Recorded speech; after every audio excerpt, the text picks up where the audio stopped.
Hello সবাইকে স্বাগতম প্রীতম মোটো tour and টেকে। আজকে কিছু ইম্পর্টেন্ট ভিডিও হতে চলেছে, যেটা হতে চলেছে বাইকের কেয়ার রিলেটেড। মানে আজকে আমি আমার গাড়িটা ওয়াশিং করব। তো আমি বাইক ওয়াশ করার জন্য কি জিনিস ইউজ করি আর কি দাম ওটার, কোথা থেকে নিয়েছি, তো কেমন পরিষ্কার হয়, এই সব রিলেটেড ভিডিওটা হতে চলেছে। তো ভিডিওটা চলুন শুরু করা যাক। আর সবাইকে হ্যাপি হোলি। তো চলুন ভিডিওটা শুরু করা যাক। কী প্রথমে আমার জিনিস আছে মানে বাইক ক্লিন করার জন্য, সেই জিনিসগুলোকে আগে আপনাদেরকে দেখাবো। তো এই হচ্ছে বাইক আর এই হচ্ছে কিছু সেট আপ। এবার এর মধ্যে কোনটা কি আছে আমি টোটালটা বলে দিচ্ছি আপনাদেরকে। তো আমি পারচেস করেছিলাম শক্তি কোম্পানির S3 মডেল। এটা হচ্ছে S3, ঠিক আছে, S3 মডেল শক্তির, খুবই ভালো। আমার এটা অলমোস্ট 2 বছর ধরে আমি ইউজ করছি, ঠিক আছে। এখনও অবধি কোনো কিছু প্রবলেম হয়নি, না কিছু প্রেশার কমেছে, না কিছু ব্যাপার। আচ্ছা, এরপরে শক্তির সাথে দিয়েছিল হচ্ছে আমাকে এই কন্টেনারটা, যেটাকে বলে ফোম কন্টেনার। কিন্তু এটা আমি সাজেস্ট করব, এর হচ্ছে এটা নজেল আছে, ঠিক আছে, ফোম ওয়াশের, তো এটা কোনো কাজের না। তাই জন্য আমি এটা কিনেছিলাম স্টার্কের একটা ফোম, মানে প্রেশার ফোম কন্টেনার, যেটার মধ্যে এই শ্যাম্পুটা আমি ইউজ করতাম, এখনও ইউজ করি, অলমোস্ট 1-1.5 বছর হয়ে গেছে। এটা হচ্ছে ওয়েবেক্সের অটো কেয়ারের, ঠিক আছে। এটা আমার পড়েছিল, অনলাইন থেকে নিয়েছিলাম 425 টাকার মতন। তো এটা ডিটেলসটা আমি আপনাদেরকে, মেশিনটারও আমি ডিটেলস আর শ্যাম্পুর ডিটেলসটাও আমি আপনাদেরকে ডেসক্রিপশান বক্সে দিয়ে দেবো, আর লিঙ্কগুলো আমি আপনাদেরকে অবশ্যই দিয়ে দেবো। এর সাথে দিয়েছিল এই হাই প্রেশার পাইপটা, যেটা অনেকটাই লেন্থ আছে, আমি দেখাচ্ছি একটু বাদে আপনাদেরকে খুলে। তার সাথে দিয়েছিল এই গানটা, ঠিক আছে। আর এটা হচ্ছে এর অ্যাটাচমেন্ট আছে, এটা দিয়ে জল বেরোয় যখন খুলে ইউজ করবেন। এটা হচ্ছে স্টার্কের ওপরের কানেক্টারটা, যেটা হয় হচ্ছে পিতলের, তাই জন্য এটার দামটা একটু বেশি। এটা এর সাথে ছিল এই কানেক্টারটা। তো এইটার অ্যাকচুয়ালি আমার এই পোর্শনটা ফেটে গেছে, এক সেকেন্ড, এই পোর্শনটা ফেটে গেছে, তাই জন্য আমি এখন শ্যাম্পুর কন্টেনারের মধ্যে এটাকেই অ্যাটাচ করে নিয়েছি। এটা দিয়ে প্রেশারটাকে কমানো বাড়ানো যায়, আর এটা পুরো পিতলের আছে, তো যার জন্য এটার খুবই ভালো প্রেশার, আমি দেখাবো সেটাও আপনাদেরকে।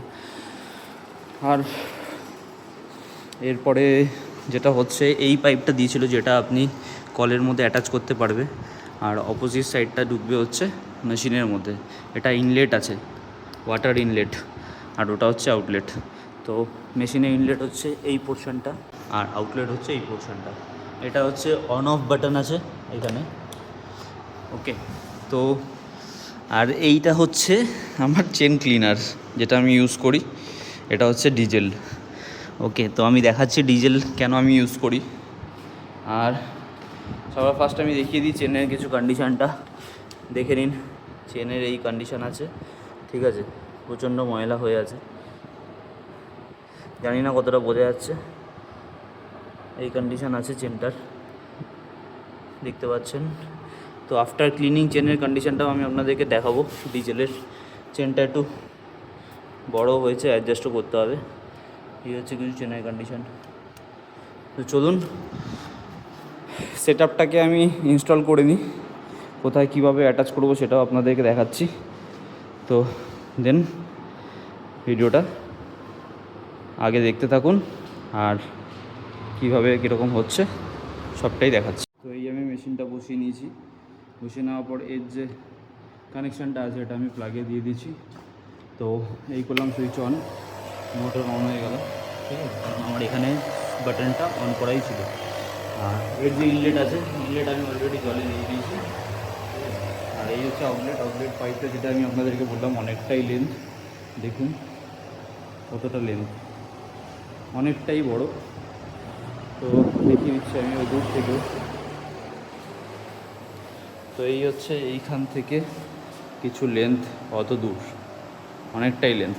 তো চলুন এখন পাইপের মধ্যে যে হাওয়াটা রয়েছে, এই পাইপের হাওয়াটা বের করতে হবে, তাই জন্য এটাকে আপনাকে চিপে ধরে রাখতে হবে। যেটা দিয়ে আপনারা শুরু করবেন সবসময় আমি সাজেস্ট করবো যে চেনটা আগে ক্লিন করে নিন। তো বাইকটাকে আমি প্রথমে স্টার্ট করি।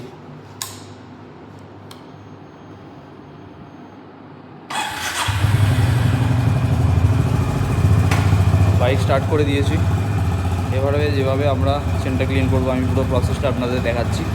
তো গাড়ি স্টার্ট হয়ে গেছে। স্টার্ট হওয়ার পরে এইবারে আমরা ডিজেলটা স্প্রে করব আর ব্রাশ থেকে ওটাকে ব্রাশিং করব। তো তাতে গিয়ারে দিতে হবে গাড়িটা, আর খুব সাবধানে আপনারা করবেন। যদি আপনাদের একটু ভয় করে থাকে তাহলে অবশ্যই গাড়ি বন্ধ করে হাত দিয়ে ঘুরিয়ে ঘুরিয়ে করুন।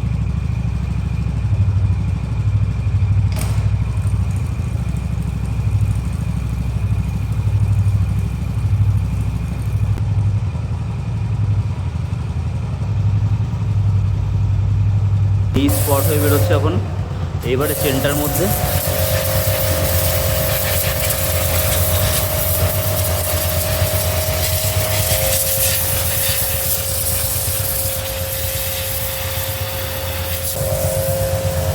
তো চেন ক্লিন হয়ে গেছে। আমি গাড়িটা স্টপ করে একবার দেখাচ্ছি আপনাদেরকে। ওয়েট।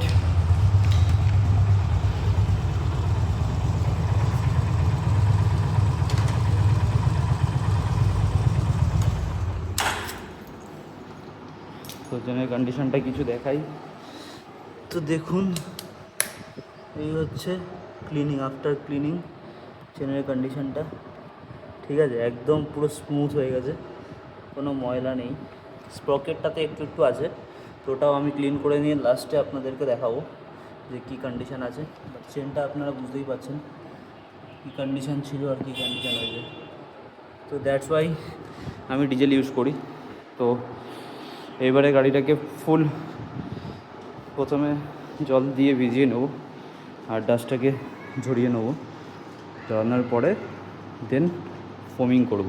তো ফোম যখন ইউজ করব তখন দেখাবো কীভাবে কী অ্যাটাচমেন্ট ইউজ করতে হয়। তো চলুন শুরু করা যাক। তো চলুন জল থেকে এখন গাড়িটাকে ওয়াশ করে নিই ফার্স্টে।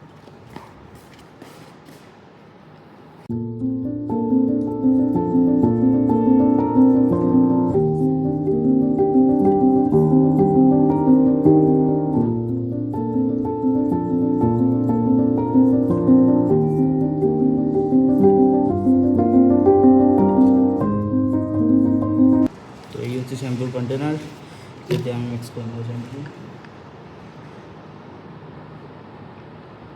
পুরোটাই দিয়ে থেকে যাবে।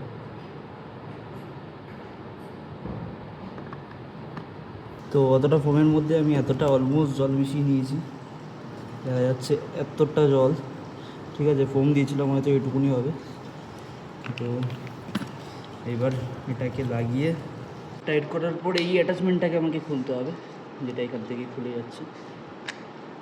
খুলে দেওয়ার পরে এটাকে এর সাথে ইনস্টল করতে হবে ঘুরিয়ে। তো অ্যাটাচ হয়ে গেছে দেখা যাচ্ছে। এইবার যেটা বলার, এর যে ফোমিংটা আপনার দেখলে একটু মজা পেয়ে যাবে। চলুন এনজয় করুন, ফোমটাকে এখন এনজয় করা যাক।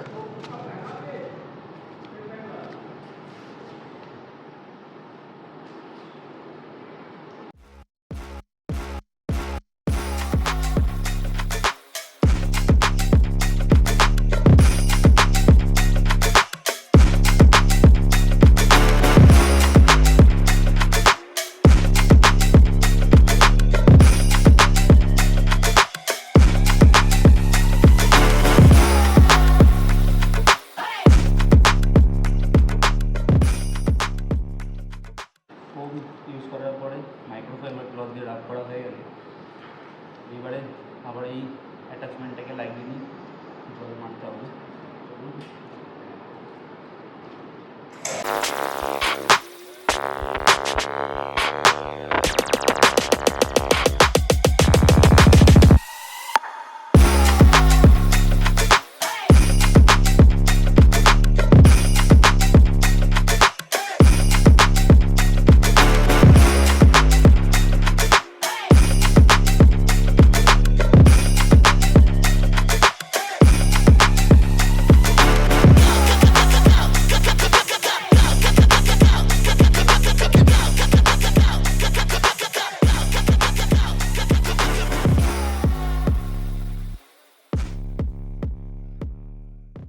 তো ক্লিন হয়ে যাওয়ার পরে কিছু কন্ডিশনটা চেক করাচ্ছি আপনাদেরকে। তো দেখতে পাচ্ছেন জাস্ট লাইক নিউ হয়ে গেল আবার গাড়িটা আমার। পুরো একদম neat and clean mirror finish type of হয়ে গেছে। কিছু এরকম পরিষ্কার হয় এই শ্যাম্পুটা আর প্রেশার ওয়াশার দিয়ে।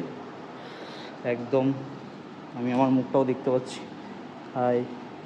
তো এরকম কিছু কন্ডিশন হয়ে গেছে, সব পোর্শনগুলো দেখতে পারবেন একদম ফুল ক্লিন। তো এই সামনের পোর্শনটা এখন একটু টাইমই দিতে হবে জলটা পুরোপুরি ঝরে যাওয়ার জন্য। জলটা ঝরে গেলে দেন পলিশ ইউজ করব, আর এই ক্রোমগুলোর আলাদা পলিশ আছে, সেটা আলাদা করে ইউজ করা হবে। তো গাড়ি হয়ে গেছে পুরো ক্লিন হয়ে গেছে, সাথে পালিশও। পালিশ করার পরেও শাইনিংটা কিছু এরকম। তো এইবার যেটা আপনাদেরকে বলছিলাম, চেন ক্লিনিং। আর অ্যালয়েতে কোনো রকম পালিশ আমি ইউজ করি না, ঠিক আছে। আর এই হচ্ছে ক্রোমের পলিশ, মিরর ফিনিশ, আর কিছু এরকম পরিষ্কার হয়েছে। তো এবার যেটা বাকি রয়েছে চেন অ্যাডজাস্টমেন্টটা, যেটা আমি আপনাদেরকে তখন বলছিলাম। তো চেনটা অনেকটাই বড় আছে, অ্যাডজাস্ট করতে হলে CB350 RS আপনাকে করতে হবে। প্রথমে নাট আছে 24 নম্বর, এই নাটটাকে লুজ করতে হবে। লুজ করার পরে এখানে দেখতে পাচ্ছেন 8 নম্বর সকেট আছে, ছোট্ট ছোট্ট 8 নম্বর নাট আছে, ঠিক আছে, যেখানে 8 নম্বর সকেট লাগবে। এক সেকেন্ড। তো আমার কাছে যেহেতু টি রয়েছে, টি এর ছোটো ছোটো সকেট আছে, তো সেটা এখানটাতে বসিয়ে দেবো। দেন এটা নর্মালি হাত দিয়েই হয়ে যাচ্ছে যেহেতু লুজ আছে। তো এই দিকেরটাতেও সেমভাবে অ্যাডজাস্ট করতে হবে। টাইট দিলে হবে লুজ, লুজ করলে হবে টাইট। দেখতে পাচ্ছেন টাইট দিচ্ছি, চেনটা নিচের দিকে নামছে। এবার উল্টো দিকে ঘোরালে তো পিছনে আসছে। তো এটা সবসময় আপনাকে 10 থেকে 15 mm মোটামুটি অ্যাডজাস্টের মধ্যে রাখতে হবে। তো সেটা চলুন করে নিই। অ্যাডজাস্ট করা সবসময় এই যে জিনিসটা আছে এটাকে চেন অ্যাডজাস্টমেন্ট নব বলে। তো এইটাকে সবসময় আপনাকে খেয়াল করে রাখতে হবে যে এইখানটাতে টিথ আছে 1 2 3 করে মার্ক করা। তো আপনি যখন এই পোর্শনটাতে দেখুন, এদিকে 1 2 নম্বর টিথের এই পোর্শনটা পুরো সেম সিমিলার আছে, ঠিক আছে। এবার এই দিকটাতেও আপনাকে সেমভাবে অ্যাডজাস্ট করতে হবে। দেখুন এখানে 1 2 নম্বর টিথের এই সেম পোর্শনটাতে সেম হয়ে আছে, সেম লাইনিং আছে, ঠিক আছে।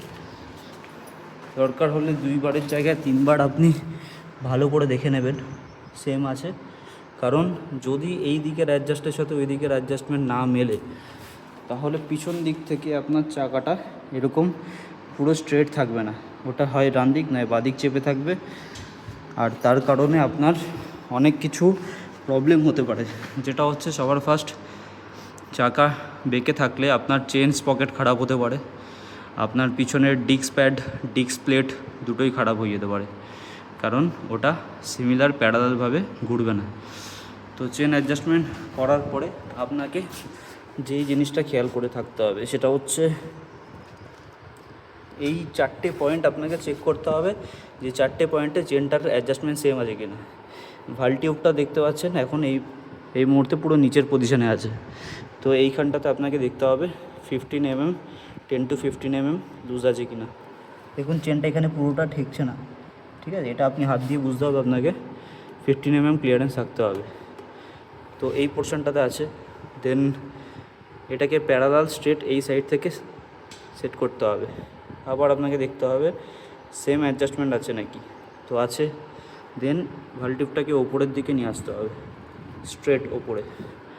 তারপরে আবার চেক করতে হবে আপনাকে সেম আছে নাকি, সেম আছে।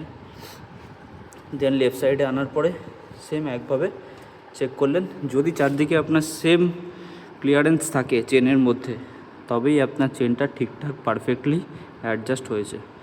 তো চেন অ্যাডজাস্ট করার পরে আপনাকে আবার এখানটাতে এই গাড়িতে আলাদা করে এখানে চেনের নাটগুলোকে আপনাকে টাইট করতে হবে না, ডিরেক্ট আপনাকে 24 নম্বর বোল্ট নাটটাকে টাইট করলে আপনার চেন অ্যাডজাস্টমেন্ট পারফেক্ট হয়ে যাবে। তো চলুন এবার 24 নম্বর নাটটাকে টাইট দিয়ে দেন গাড়ির কাজটাকে কমপ্লিট করি। তো চেন অ্যাডজাস্টমেন্ট হয়ে গেছে কমপ্লিট, আর এদিকে 24 নম্বর নাটটাও আমি করে দিয়েছি টাইট। তো গাড়ির কাজ পুরো কমপ্লিট হয়ে যাওয়ার পরে, চেন অ্যাডজাস্টমেন্ট কমপ্লিট হয়ে যাওয়ার পরে জাস্ট একবার হাত দিয়ে পুরো চাকাটা ঘুরিয়ে দেখে নেবেন যে ফ্রি ঘুরছে নাকি। তো আপনারা দেখতেই পারলেন পুরো ফ্রি ঘুরছে। তো এরপরে চেন লোব ইউজ করার পরে ফুল গাড়ি প্রিপেয়ার্ড। তো আজকের ভিডিওটা কিছু এইভাবেই শেষ করি আমরা। আর ভিডিওটা কেমন লাগলো অবশ্যই জানাবেন। আর পুরো প্রোডাক্ট, যে যত প্রোডাক্ট আমি ইউজ করেছি তার লিঙ্কগুলো আমি ডেসক্রিপশন বক্সে দিয়ে দেবো। তার সাথে গাড়ির কীভাবে সার্ভিস করলাম, কীরকমভাবে পরিষ্কার হলো, কতটা আপনারা স্যাটিসফাইড হলে ভিডিওটা দেখার পরে অবশ্যই কমেন্ট করে জানাবেন। তো এই ভিডিওটাকে এখানেই করলাম শেষ। দেখা হবে আবার নেক্সট ভিডিওতে। Bye bye.